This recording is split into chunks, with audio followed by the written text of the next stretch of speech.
Right guys, installation on the Gen 2 crankcase breather. Probably the biggest thing to note between the Gen 1 and the Gen 2 is just the top, where the outlet is on it. That's pretty much the biggest difference, and maybe a few O-rings. You want to lay everything out, get it ready before you go and start this, and just go through the kit. Make sure you know what you're looking at. Some of the tools you will need, you can see here. You will need some silicone. We prefer to use black Toyota silicone. As you're dismantling it, just do it one section at a time. You don't want to drop anything down into the engine. So take your time doing this. You'll take the bolts out first. You'll try to get as much room as you can, removing this wiring out of the way. That's just so you can get access to everything. To get into this clip, I would use some pointy nose pliers. They're going to be the best way to get that electrical clip off of there. Once you remove it, you do want to clean the area up, prepare it all. Now you are using an old O-ring, so we do use a little bit of black silicone across the top of the seal here, just to make sure that it's got a good bond to the aluminium.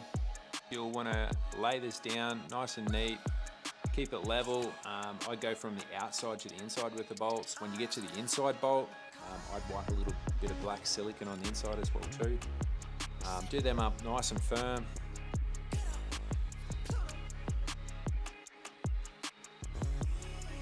You'll do what Jaden's doing here and just assemble it off the car.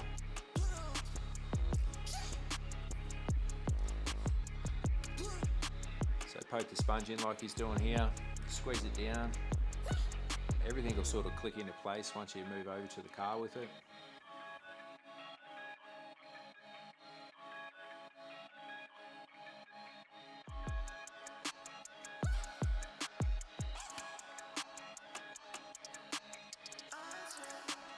Just assure that you don't nip the O-rings and cut them as you're doing them up, and then it's just a process of clipping the inside harness on and the outside one.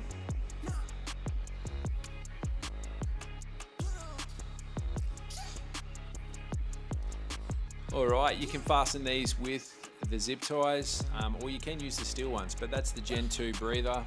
This is the full install video, guys. I would recommend watching this back a couple of times before you attempt to do this. That way you've got it straight in your mind, and just watch the bolts. Take your time. You don't want anything going down in the body of your motor. Have a good one.